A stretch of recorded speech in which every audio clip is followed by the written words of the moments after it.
Salut, je suis Nikos Olivier, animateur et réalisateur du podcast L'Instant Nikos. En attendant de se retrouver avec de nouveaux invités, je te propose de revivre les meilleurs moments avec Pierre Pollard, maire de Capestan, petit village à côté de Béziers, qui a accepté mon invitation en octobre 2022. Si tu souhaites écouter l'intégralité de cette interview et le partager avec ta famille et tes amis, clique sur le lien dans les commentaires. Bonne écoute et je te dis à très vite. L'Instant Nikos, uniquement en podcast. Vous avez été très nombreux à écouter l'émission de Sandra Simonin et c'est bien sûr l'Instant Nikos. Mais avant de commencer cette émission, je tiens particulièrement à remercier la maison d'hôte La Forgerolle à Faugères chez Denis et Marie qui nous accueille. Et surtout, l'invité que je reçois, c'est Pierre Pollard, le maire de Capestan. Et bonjour Monsieur Pollard. Bonjour. Pouvez-vous vous présenter ? Donc voilà, je suis Pierre Pollard, j'ai 50 ans, bientôt 51, et donc je suis maire de Capestan depuis 2014. J'ai été réélu en 2020. Et donc, que vous dire de plus ? Si je suis dans le civil, quand je suis pas maire, je suis consultant en finances publiques, c'est-à-dire que j'interviens pour aider les collectivités locales dans la mise en place de leur stratégie financière. Bon, ce qui m'aide pas mal aussi dans ma commune. Et voilà. Quelles sont justement, selon vous, les qualités requises pour devenir un bon maire ? Alors, pour devenir j'ai pas prétention à avoir la science infuse en la matière, mais de l'expérience que j'ai donc depuis maintenant 8 ans, je pense que déjà il faut être patient.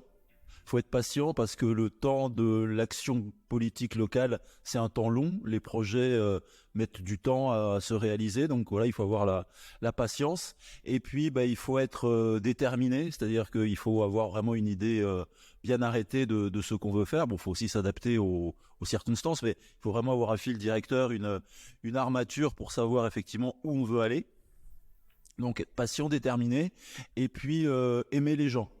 Je pense. Aimer les gens, ça veut pas dire leur taper dans le dos. Aimer les gens, c'est vouloir répondre à leurs besoins, vouloir améliorer leur vie de tous les jours.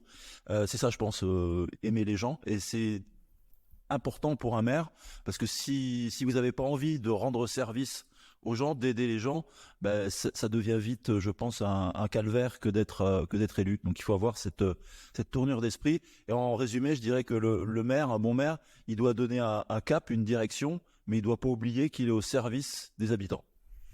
Vous êtes sous l'étiquette NUPES, donc anciennement la France Insoumise. Pourquoi ce parti ? Avez-vous eu de suite le déclic pour devenir militant ? Alors, la NUPES, donc la Nouvelle Union Populaire Écologique et Sociale, c'est l'union de plusieurs partis, dont la France Insoumise, mais ça ne remplace pas les partis. Donc la France Insoumise existe toujours. Et la Nouvelle Union Populaire Écologique et Sociale rassemble donc la France Insoumise, Europe Écologie Les Verts, le Parti communiste français et le Parti socialiste. Et ça a été effectivement la nouveauté de ces derniers mois, la nouveauté politique, que effectivement la gauche se rassemble sur un vrai programme de transformation sociale. C'est vrai qu'on avait un peu perdu cette habitude et on était plutôt à gauche dans une logique d'accompagnement du libéralisme, d'accompagnement de la mondialisation. Et là, avec la NUP, on a eu ce sursaut d'une gauche qui reprend son travail de cette volonté de transformation sociale, de partage des richesses, de services publics, voilà. Et donc pour répondre à la deuxième partie de votre question par rapport au militantisme, donc, j'ai d'abord été, si on revient un petit peu au départ, militant socialiste jusqu'en 2017. Après, effectivement, parce que c'est Winston Churchill qui disait « Certains changent d'idée pour rester fidèles à leur parti. Moi, je change de parti pour rester fidèle à mes idées. » Et c'est ce que j'ai fait donc en quittant le Parti socialiste pour rejoindre la France Insoumise en 2017. Et puis donc cette année, en 2022, donc j'ai rejoint la Nouvelle Union Populaire Écologique et Sociale. J'ai eu un moment d'hésitation, c'est vrai, fin 2021, puisque on n'était pas forcément dans une logique de conquête de la gauche, c'était plutôt à tonnes. Et puis Jean-Luc Mélenchon, il a su redresser la barre et puis redonner l'envie d'avancer. Et c'est vrai que voilà, c'est grâce à ça que j'ai rejoint la nouvelle Union populaire écologique et sociale et j'ai milité avec beaucoup d'enthousiasme et j'ai été candidat aux législatives, notamment sur la 5e de l'Hérault.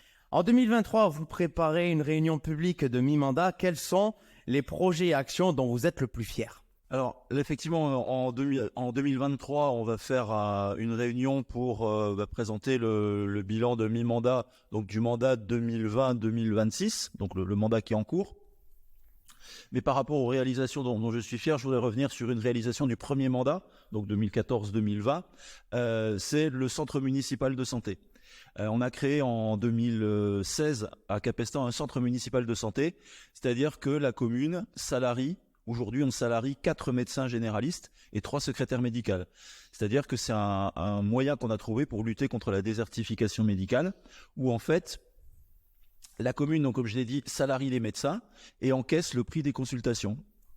Et sur ce mandat donc en cours, le gros projet, enfin les deux gros projets qu'on a actuellement, c'est l'extension de l'école maternelle pour créer un vrai restaurant scolaire et puis une vraie salle de motricité, agrandir la cour, enfin voilà, donner aux enfants, aux tout petits, des bonnes conditions d'apprentissage. Et puis au niveau de l'école élémentaire pour les plus grands, on va climatiser l'ensemble des classes et puis là aussi agrandir le restaurant scolaire parce que le repas à la cantine c'est un moment important pour les petits. Donc voilà, on a ces deux projets sur les écoles. Et après, bien sûr, on a des projets sur les aménagements urbains, sur améliorer le cadre de vie, et puis des choses qui sont peut-être moins vendeuses, mais qui sont hyper importantes et qui sont fondamentales. C'est tous les travaux qu'on fait sur les réseaux d'eau potable et d'assainissement, parce que c'est ce qui va permettre de préserver la ressource en eau qui va être vitale à l'avenir. Donc on investit énormément sur les réseaux, même si ça se voit pas, c'est fondamental. Donc voilà un petit peu les éléments principaux. Après il y a toutes les actions qu'on mène au quotidien, mais voilà pour les points principaux. Pierre Paulard, nous avons évoqué votre parcours professionnel qui est remarquable, mais comme beaucoup de Français qui nous écoutent en ce moment, vous aimez le mot vacances? Le mot vacances, oui, parce qu'effectivement, il faut couper des fois avec les contingences du quotidien, j'allais dire. Mais j'aime les vacances, mais je dirais avec parcimonie. C'est-à-dire que je suis pas quelqu'un qui va prendre 3 semaines de vacances. Voilà, 15 jours c'est le maximum. Et ce que je préfère, c'est prendre quelques jours comme ça, saupoudrés tout au long de l'année pour justement avoir ces moments de respiration. Mais quand ça dure trop longtemps, j'ai tendance à tourner en rond et à vouloir revenir dans l'action, quoi. Alors, êtes-vous plutôt mer ou montagne? Mer. Les vacances, entre amis ou en famille? Entre amis. Quelles ont été vos meilleures vacances? Alors, mes meilleures vacances, c'est les vacances que j'ai passées dans un chalet du côté de la Salvetat-sur-Agout avec ma fille. Voilà, tout simplement. Bon, on n'a pas fait grand-chose, mais on s'est baladé, on allait à la rivière. Voilà, on a fait des choses simples, mais c'était vraiment un moment de partage avec elle. Et voilà, c'est mon meilleur souvenir de vacances. Et vos pires? Mes pires vacances... alors là... Bon, j'aime pas me souvenir du pire, donc voilà, je vais faire l'impasse là-dessus. En vacances, plutôt visite ou le farniente? Farniente. Quel livre emmenez-vous en vacances? J'emmène beaucoup de livres parce que j'en ai beaucoup en retard. C'est souvent des livres politiques, mais là j'ai sous le coude un bouquin d'Éric Emmanuel Schmitt que j'ai emmené mais que j'ai pas lu. Donc voilà. Vous êtes honnête en tout cas. Le parfum ou le plat qui vous rappelle l'été? Alors c'est un parfum, c'est l'odeur de la garrigue dans les Corbières, du côté de Durban-Corbières où j'ai passé pas mal de vacances puisque ma mère était originaire de Durban-Corbières. Donc voilà l'odeur du thym, du romarin, enfin des plantes de garrigue du côté de Durban-Corbières. Si tu souhaites écouter l'intégralité de cette interview et le partager avec ta famille et tes amis, clique sur le lien dans les commentaires.